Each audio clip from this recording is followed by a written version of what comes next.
जी, जिस तरीके से अब लोकसभा में चुनाव होना है, इतिहास में पहली बार ऐसा हो रहा है, किस तरीके से पूरे सिनेरियो को आप देख रहे हैं?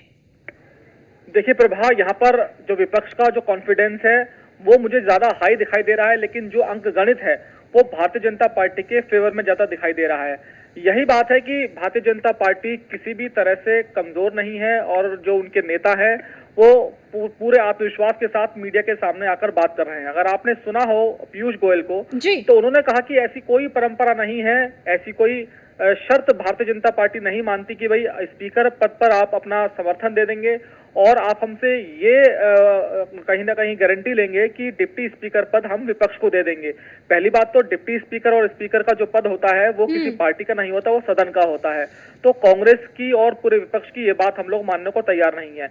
एक सबसे अहम बात मैं आपको बता दूं कि अभी कुछ देर पहले राजनाथ सिंह का बयान आया। उन्होंने कहा कि जो खड़गे साहब हैं वो बहुत वरिष्ठ सदस्य हैं सदन के, उनसे मैं 3 बार बात कर चुका हूं।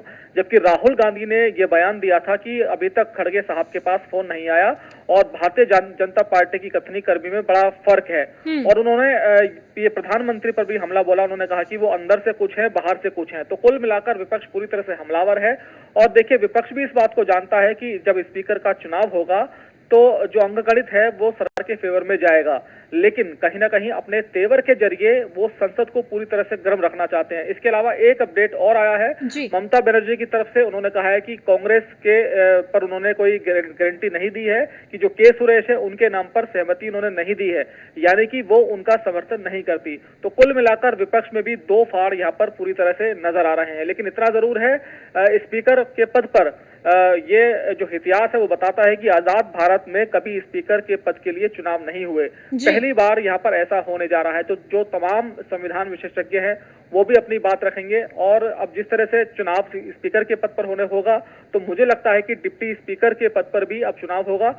और भारतीय जनता पार्टी के जो फ्लोर मैनेजर है, हालांकि लगे हुए थे पहले से वो कि भाई जो विपक्ष है उसकी सहमति हर इस मुद्दे पर बन जाए, लेकिन अब जिस तरह से सहमति नहीं बनी तो कल 11 बजे मतदान होगा और विपक्ष का मॉरल पूरी तरह से यहाँ पर हाई नजर आ रहा है। जी अनुराग जी, एक सवाल मेरा आपसे ये भी यहाँ पर है, आपको पत्रकारिता में लंबा अनुभव है, कई सरकारें आई, कई सरकारें गई भी और लोकसभा स्पीकर को बनते हुए आपने देखा।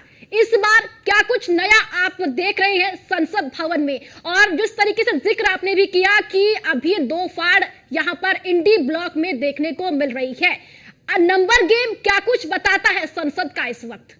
देखिए, वैसे तो राजनीति में बहुत उतार चढ़ाव सभी ने देखे हैं। मैंने क्या, जो मेरे साथ और भी पत्रकार हैं या मेरे से जो पुराने रहे हैं, लेकिन मैं 2014 से शुरुआत करता हूं। देखिए, जब देश में मोदी सरकार आई तो उसके बाद आप देखिए कि विपक्ष पूरी तरह से बिखरा हुआ था। 2019 में दोबारा मोदी सरकार रिपीट हुई, विपक्ष के नाम पर संसद में कुछ नहीं था।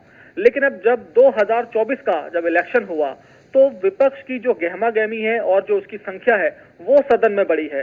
तो ये भारतीय जनता पार्टी के लिए निश्चित तौर पर चुनौती होने वाली है, क्योंकि अभी तक जो मोदी सरकार थी जितने फैसले लेती थी वो अपने दम पर लेती थी। और लेकिन यहाँ पर यह भी देखना होगा कि भारतीय जनता पार्टी फुल बहुमत में नहीं है इस वक्त। तो वो चाहे जो एनडीए है उसकी जो सहयोगी दल हैं उनके साथ वो मिलकर सरकार चला रही है, चाहे चंद्रबाबू नायडू हो, नीतीश कुमार हो। और इन दोनों नेताओं के बारे में सब लोग अच्छी तरह से जानते हैं कि शुरुआत में तो ये लोग बिल्कुल साथ खड़े नजर आते हैं, लेकिन जब सरकार के कई महत्वपूर्ण योजना आएगी, कोई महत्वाकांक्षी कोई बिल आएगा, तो हो सकता है जो इनकी रीजनल पॉलिटिक्स है वो अलाउ उनको ना करे कि आप देश में मोदी सरकार का समर्थन करें। तो देखिए, मुश्किल तो यहाँ पर आएंगी। लेकिन कल अगर आपने प्रधानमंत्री नरेंद्र मोदी का बयान सुना हो तो उन्होंने भी अपने तेवर दिखा दिए थे। और देखिए, दिखाने भी चाहिए, क्योंकि हर आदमी कह रहा था आप गली मोहल्ले सड़कों पर आप जाइए, हर बात ये चल रही थी कि भाई इस बार मोदी जी बड़े फैसले नहीं ले पाएंगे, थोड़ा दब कर काम करेंगे। लेकिन उन्होंने अपने तेवर दिखा दिए कि भाई मेरा जो नेचर है दबने वाला बिल्कुल नहीं है।